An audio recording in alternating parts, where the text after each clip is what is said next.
Welcome and thank you for joining part two of Seyfarth's micro webinar series, Legal Insights for the Transportation and Logistics Industries. All participants are in listen-only mode.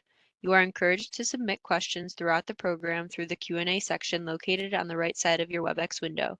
Any unanswered questions will be followed up by email after the webinar. For those interested in CLE credit, an attendance verification code will be read during the presentation. Please write this code down. It will not be repeated and is required for CLE credit. Copies of the webinar recording and materials will be distributed to attendees in the days following the webinar. At this time, I'd like to turn the program over to Chuck Wall. Chuck, you may begin.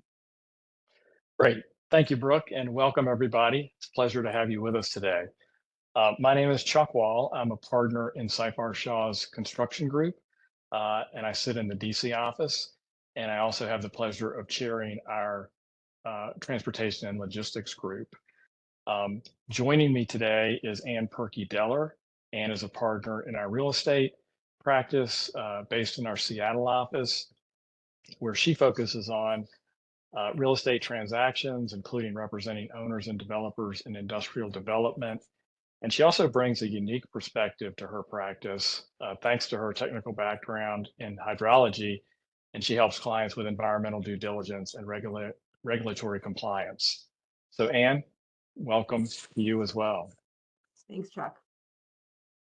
This is part two of our micro webinar series on topics of interest to the transportation and logistics industries, entitled Development and Delivery, New and Improved Transportation and Logistics Facilities. So a little bit about how we're going to spend the next 30 minutes. I'll begin by talking about two primary topics. The first is a snapshot of the current impacts of funding made available through the Infrastructure Investment and Jobs Act, the IIJA, now that there are 3 years of experience with that. And then I'll speak to some of the recent happenings in the delivery of larger transportation infrastructure projects and how those projects are being procured by public owners. And then Ann will cover impacts of automation on logistics industries. So with that, if we could go to the next slide. So this slide shows, and this is information from the American Road and Transportation Builders Association. And it shows federal highway investment under the IIJA and how that has changed, how that looks over the 6 years you see on the table. So the bluish color on the bottom of each of those represents a typical increase over 2021, so starting in 2022. And that's about roughly a $21 million increase over the 2021 figure. The orange color there at the top, the smaller amount, is supplemental funding that's added through an annual funding process. So you can get a sense of generally in a big picture, the dollar amounts that we're talking about. Next slide, please. Again, this is from the American Road and Transportation Builders Association. This slide shows the market impact of the increase in the IIJA federal aid highway investment, dependent upon program details. And starting at the bottom, the core highway formula program, that tends to get into the pipeline quicker. We'll see in the next slide sort of how things have played out in terms of the actual expenditures and number of projects that have been started with the IIJA funds. The next two, the purple one and then the green in the middle, the New Bridge Formula program and the Electric Vehicle Formula program, there's more unused capacity in those buckets. And so there's still a lot to be awarded. And let me speak specifically about the EV infrastructure. You know, we hear a lot about roads and bridges and tunnels and transit. With EV, it's certainly a lower capital cost for developing the infrastructure. But I heard somebody say the other day that roughly 1 in 3 of charging stations in the US are down at any given time. And so looking at this from the standpoint of what the private sector may be willing to invest in this, um, there are some challenges, that being one, in terms of public-private partnerships being a potential for developing that. That's been a little slow out of the gate. Um, there are some risks that the private sector is not able to control. Um, Performance of the assets themselves, user revenues changing, anticipating changing technologies. So if we could go to the next slide, this gives you a very big picture um, look at the amount of money that has been spent. You see in the upper right-hand corner, 162 billion in total funds committed to date, and that is through August 2024 for the fiscal years 22 through 24. 82,000 new projects or commitments, and a total of roughly $94 billion in total IIJA funds that have been reimbursed to states. So there's a lot of information here. I won't go through all the details, but hopefully that gives you some understanding of what the big picture looks like in terms of the amount of money that's been made available and the amount of money that's actually worked its way into the system. So next slide, please. So in terms of how the IIJA money is being spent, we've got a couple examples here of projects in various parts of the country that have utilized IIJA money. This is in Mississippi, the I-10 freight corridor. So freight traffic from two major ports, plus a lot of local traffic and highway traffic. So congestion relief is certainly a big reason for this project moving forward, but also improving access to cities across the Gulf Coast. Tremendous economic benefit associated with this project. Estimated cost of the project, $60 million, and all of that coming from IIJA. Next slide, please. So here's another project, this one in the Pacific Northwest, the interstate bridge replacement between Washington and Oregon. Um, a very crucial element of I-5, very important in terms of international commerce and regional commerce. That is being replaced. This is a very big project, a multi-billion-dollar project. IIJ funds of about 600 million being invested in that.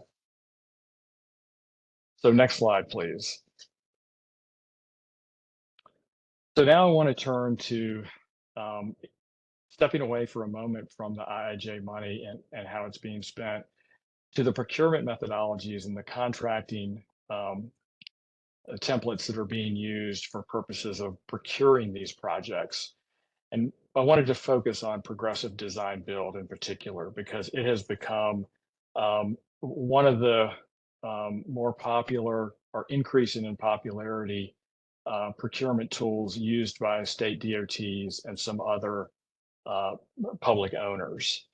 So it is what we refer to as a collaborative model, meaning there is an emphasis on collaboration between the owner and the contractor or the design builder.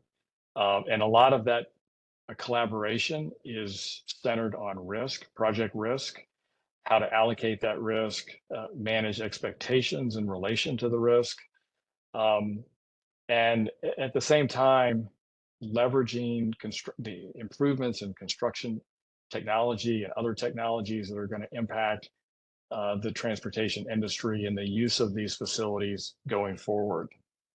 So, of course, all projects are unique.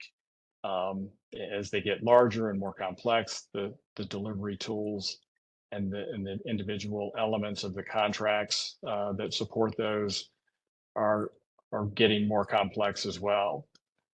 So some of the considerations that go into whether to use a tool like progressive design build or a collaborative model um, are a lot of the same considerations that go into projects that are procured through a more traditional method, which would be design bid build, for example, or even just design build, where you've got one entity that's responsible for the design and construction. So workforce constraints, cost increases, which has eroded quite a bit of the buying capacity of IIJ funds, and in addition to other funding. All of that sort of factors into what an owner might be considering in selecting a particular procurement methodology. So progressive design build, um, it's been around for a good while, but not particularly widely used.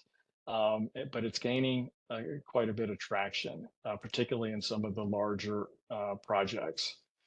Uh, some of the features of this procurement method: the design builder is retained by the owner in the early stages of project development.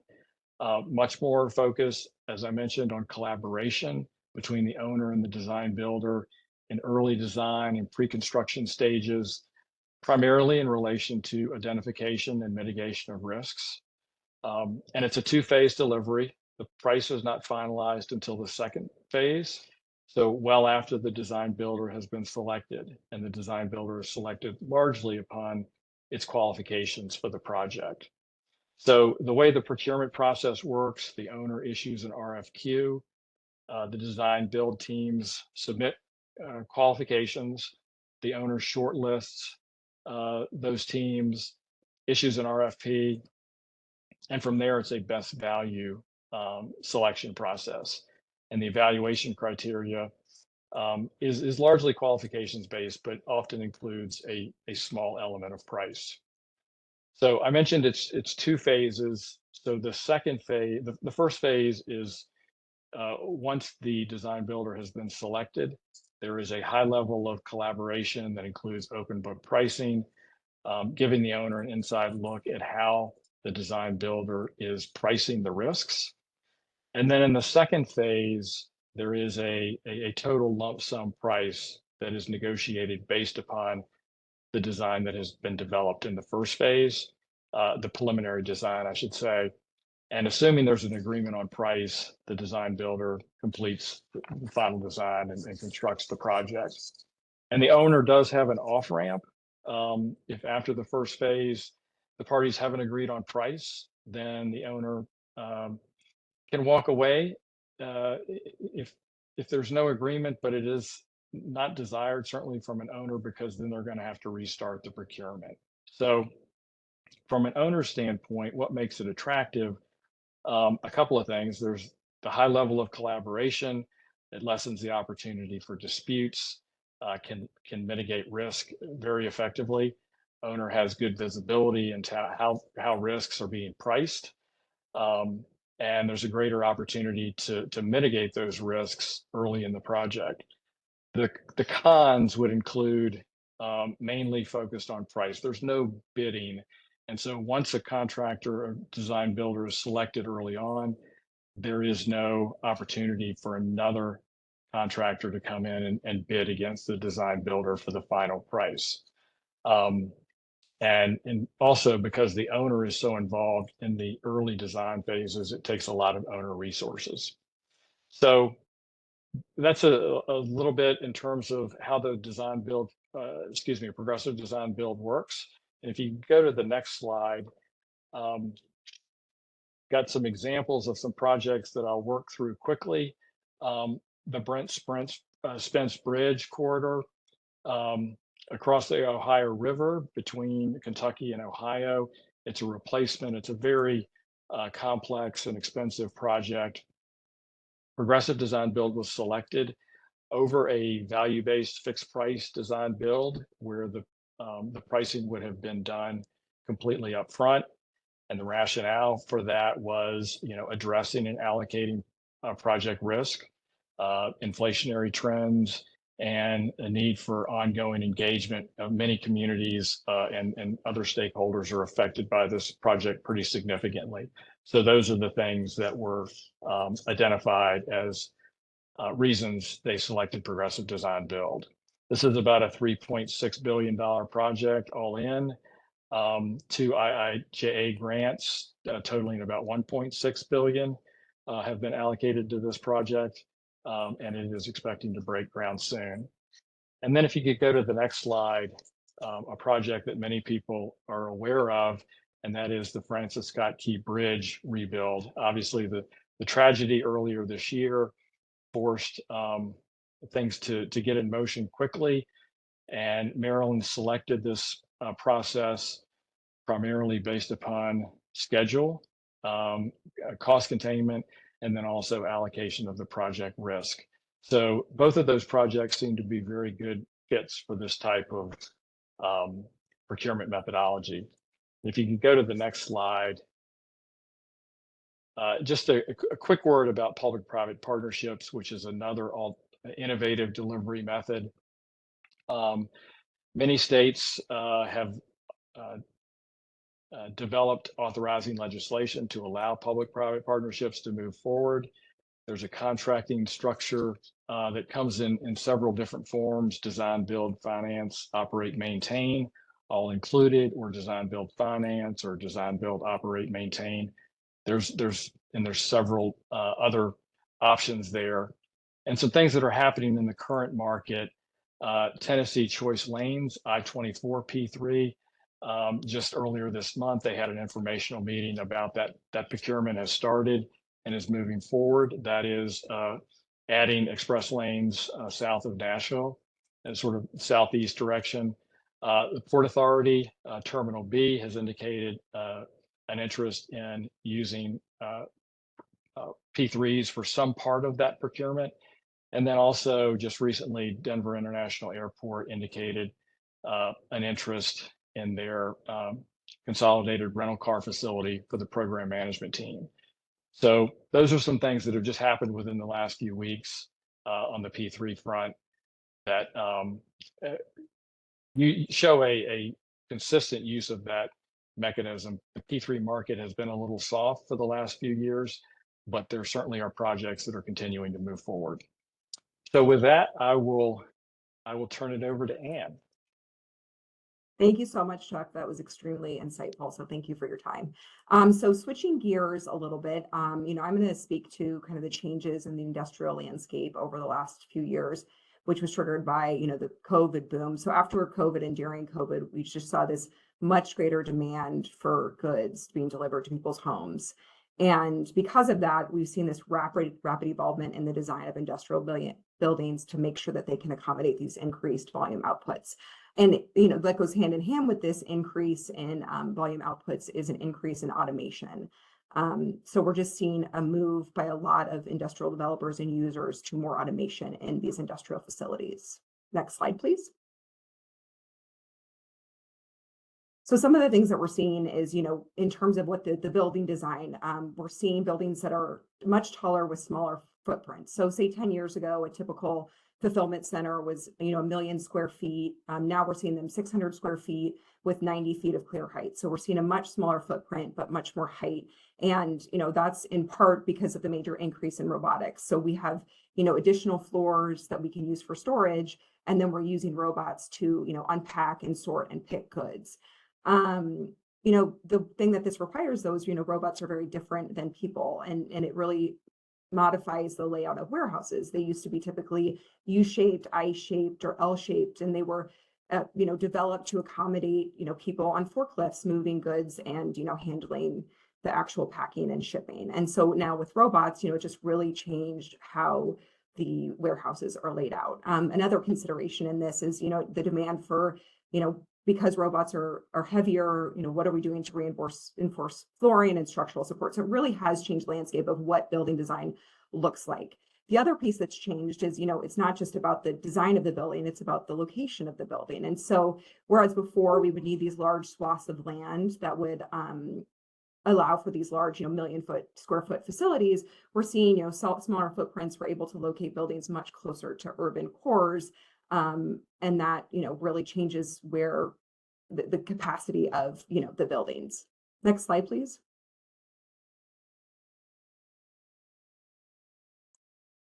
All right, so, obviously there's a change in demand of users. And so in response to that, now when developers are building speculative projects, not just projects, build the suits for specific end users, we're seeing changes in the, this actual speculative development. They want to make sure that they're accommodating users that are going to employ robotics. In hand with this increase in volume of goods is this tremendous increase in the number of packages that are being, generated. So we have to have more vehicles to move these goods. In that, though, users are really looking to efficiency and making sure that they are, efficiency and sustainability. I think that's a big platform for a lot of these large scale end users. And so they're looking at EV and other forms of renewable energy for fleet vehicles, biofuel, natural gas, just kind of looking at the gamut of alternative energy. Next slide, please. And so in, this change and this automation is not without its own issues. I think, one of the biggest things that is happening with these large scale buildings is we used to, when you had a building full of people and you had many floors, you were dealing with fire marshals and code that really limited how the building could be laid out. And so a lot of code is not written to the automation of these buildings. So there's a lot of push and pull with local jurisdictions and the fire marshals to really reflect what's happening on the ground, which is buildings with, people on the ground floor and, robots doing most of the work in those upper levels. So it's just really, because it's a really novel, we're on the forefront of all of this. It just really changed how we interact with jurisdictions and how we're interpreting local land use codes.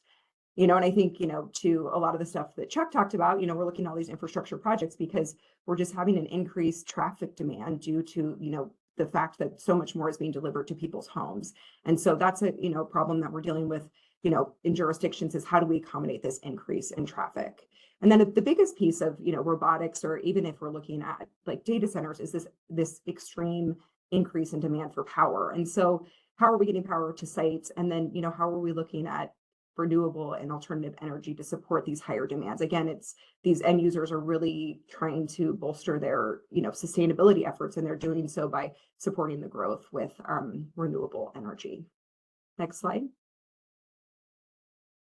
So looking to the future, we have end users who as part of their work are looking into driverless car technology and drones and various ways to deliver goods without the need for, human support. And I think this comes with its own issues. The FAA, obviously, that's complicated when it comes to drones and the interpretation of land use codes, right? We don't often confront land use codes that specifically address automation, drones, driverless car technology. So there's going to be a continued push to try to navigate these issues with clients to help them get projects off the ground. And, we're just trying to find creative solutions to continue to address the demand for, more goods, because that's not going to change.